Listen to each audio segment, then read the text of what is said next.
Welcome to சனர் times. இதான் என் Syria. Hi. So இன்றைக்கி நம்ம என்ன பண்ண போகிறோம் அப்படின்னா மீன் குழம்பு தான் வைக்க போகிறோம். வாங்க அதை ரெசிபி பார்க்கலாம். இப்போ இன்க்ரீடியன்ட்ஸ் பார்க்கலாம். ஃபஸ்ட்டு கோகோனட் ஆயில், அதுக்கப்புறம் வெந்தயம், அப்புறம் மிக்சர் ஆஃப் மிளகாய்த்தூள் அண்ட் மல்லித்தூள், அண்ட் இது வந்து மஞ்சள் தூள், இது வந்து கடுகு, and this is coconut, and இது வந்து கருவேப்பிலை, இது வந்து இஞ்சி, அண்ட் இது வந்து டொமேட்டோ, அண்ட் இது வந்து புளி, அண்ட் இது வந்து வெங்காயம், அண்ட் க்ரீன் சில்லி அண்ட் பூண்டு. ஸோ ஃபர்ஸ்ட் ஸ்டெப்பை என்ன பண்ணணும் அப்படின்னு வந்து பார்த்திங்கன்னா, இந்த இஞ்சி பூண்டு ரெண்டுத்தையுமே இந்த மிக்ஸி ஜாரில் போட்டு நல்லா 2 times கிரைண்ட் பண்ணிக்கலாம். ஸோ இங்கே பாதி பூண்டு தான் எடுத்துருக்கேன், பாதி அங்கே இருக்குது. ஸோ இப்போ நான் அந்த பூண்டு இதெல்லாம் போடுறேங்க. ஸோ இப்போ இந்த இஞ்சியும் பூண்டும் பல்ஸில் வச்சு ஒரு 2-3 times கிரைண்ட் பண்ணதுக்கப்புறம் இது இப்படி தான் இருக்குது பாருங்கள். இந்த ஸ்டேஜில் தான் இருக்கணும். ஸோ இப்போ நம்ம ஸ்டார்டிங்கில் இந்த மிளகாத்தூள், இந்த மல்லித்தூள், அந்த 2 ஸ்பூன் மிளகாத்தூள், அப்புறம் 4 ஸ்பூன் மல்லித்தூள் போட்டு மிக்ஸ் பண்ணி வச்சுருந்தோம்ல. ஸோ இப்போ அதில் லைட்டாக தண்ணியை ஊற்றி நம்ம கிரைண்ட் பண்ணணும். அப்போ அரைச்சி முடிஞ்சாச்சு. ரொம்பவும் தண்ணி ஊற்றக்கூடாது, இந்த மாதிரி நைஸாக இருக்கும். ஸோ இப்போ நெக்ஸ்ட்டு தேங்காவை தனியாக அரைக்கணும். தேங்காயும் அரைச்சாச்சு, நம்ம முன்னாடி அரைச்ச மாதிரி இதுவும் நைஸாகவே அரைச்சிக்கோங்க. ஸோ இப்போ அரைக்கிறதெல்லாம் முடிஞ்சிச்சு. இப்போது நம்ம அடுப்பில் வந்து சீன்சட்டியை வச்சுட்டு, நாங்கள் வந்து சீன்சட்டி வச்சுருக்கோம். உங்ககிட்ட மண் பாத்திரம் தான் வச்சுக்கோங்க. அது வந்து நல்லா டேஸ்ட்டாகவும் வரும் அண்ட் நல்லா ஹெல்த்தியாகவும் இருக்கும். ஸோ இப்போ நாங்கள் வந்து இதை தான் வச்சுருக்கோம். நாங்கள் இப்போ இதை அடுப்பில் வச்சு ஹீட் பண்ணிக்கோங்க, நல்லா ஹீட் பண்ணிக்கோங்க. இப்போ நல்லா ஹீட் ஆனதுக்கப்புறம் நாங்கள் தேங்காய் எண்ணெய் தான் யூஸ் பண்ணுறோம். தேங்காய் எண்ணெய் ஊற்றினா இன்னும் நல்லாவே டேஸ்டியாக இருக்கும். ஸோ அதனால் நாங்கள் தேங்காய் எண்ணெய் ஆட் பண்ணுறோம். நான் இப்போ 2 பெரிய ஸ்பூன் அளவே எண்ணெய் ஊற்றிருக்கேன். அது இப்போ ஹீட் ஆகட்டும். ஸோ இப்போ எண்ணெய் சூடாகிடுச்சு. இப்போ கடுகு போட்டுடலாம். எனக்கு கடுகுலாம் கொஞ்சம் பயம் வந்தால்தான். இப்போ அடுத்து வெந்தயமும் சேர்த்தி போட்டுடலாம். வெந்தயம் இவ்வளோ எடுத்துருக்கேன்.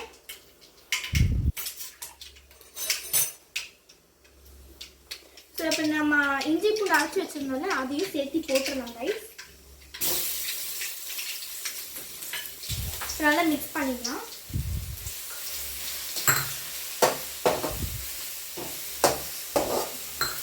இப்போ அது கூட இந்த கருவேப்பிலையும் போட்டுடலாம்.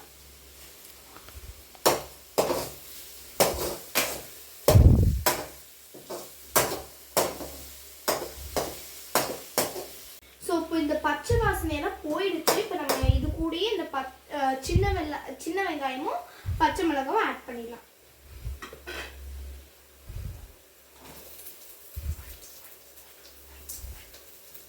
ஆட் பண்ணியாச்சு, நல்லா மிக்ஸ் பண்ணிக்கோங்க. அது கூடவே கொஞ்சம் கல்லுப்பு சேர்த்துறேன் சீக்கிரமாக ஃப்ரை ஆகிறதுக்கு. இப்போ நல்லா ப்ரௌனாக ஃப்ரை ஆனதுக்கப்புறம் தக்காளியும் மஞ்சள் பொடியும் சேர்த்துக்கணும்.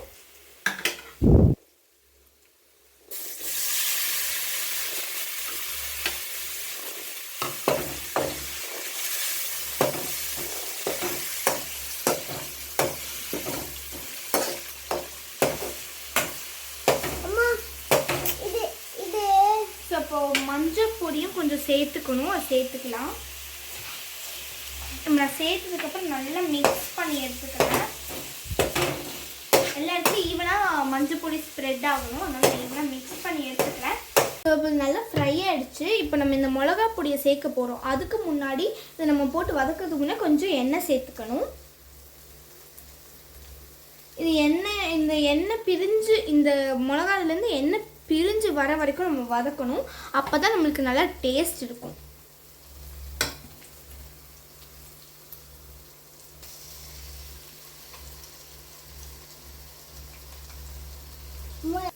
ஸோ இது இந்த மாதிரி மிக்ஸ் பண்ணணும்.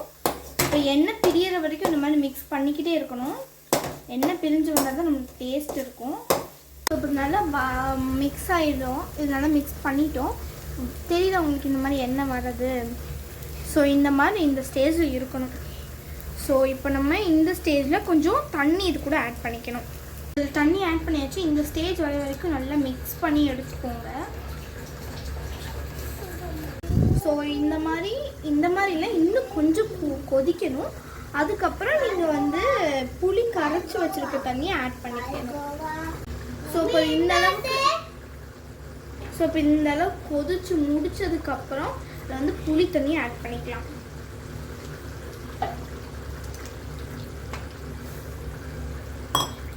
ஸோ நம்ம இப்போ புளி ஆட் பண்ணியாச்சு. உங்களோட புளிப்புக்கு ஏற்ற மாதிரி நீங்கள் புளி ஆட் பண்ணிக்கோங்க. இப்போ இந்த புளி ஆட் பண்ணியாச்சு. இப்போ லைட்டாக கொதிச்சு வந்துட்டுருக்கு. இன்னும் லைட்டாக கொதிக்கட்டும். நல்லா கொதிச்சிடுச்சு. ஸோ இதில் நம்ம இன்னும் கொஞ்சம் தேங்காய் ஆட் பண்ணிக்கலாம். ஸோ இப்போ நல்லா கொதி வந்துடுச்சு. நாங்கள் இப்போ டேஸ்ட் பண்ணி பார்க்கும்போது காரம் கொஞ்சம் கம்மியாக இருந்ததுனால நாங்கள் பச்சை மிளகா வந்து ரெண்டாக கீரி வச்சுருக்கோம். ஆட் பண்ணிடலாம். நல்லா ஆட் பண்ணி நல்லா மிக்ஸ் பண்ணிக்கலாம். ஸோ இப்போ நல்லா கொதி வந்துடுச்சு. நம்ம இப்போ மீன் ஆட் பண்ணலாம். நான் ஆட் பண்ணுற மீன் என்னென்னு பார்த்தீங்கன்னா மத்தி மீன். ஒன்று எடுத்து ஆட் பண்ணிக்கலாம். எனக்கு கொஞ்சம் கேஸ் ஸ்டவ்னா பயம் கைஸ்.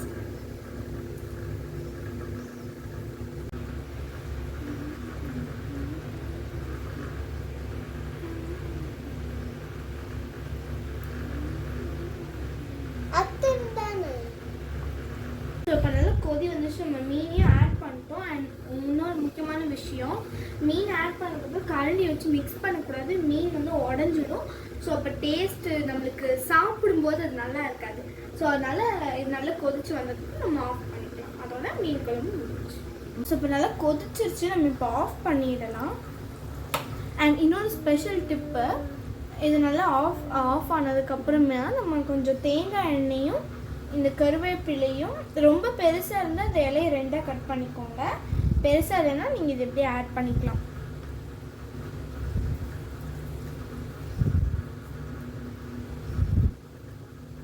ஸோ அவ்வளோதான், இன்றைக்கான வீடியோ ஃபினிஷ். நமக்கு மீன் குழம்பு ரெடி ஆகிடுச்சு. ஹோப் நீங்கள் இந்த இது கண்டிப்பாக நாளைக்கு ட்ரை பண்ணி பார்ப்பீங்கன்னு நம்புகிறேன். அண்ட் இனிமேல் நம்ம சேனலில் கண்டினியூஸாக வீடியோ வந்துகிட்டே இருக்கும். பாய் கைஸ், நெக்ஸ்ட் வீடியோவில் பார்க்கலாம்.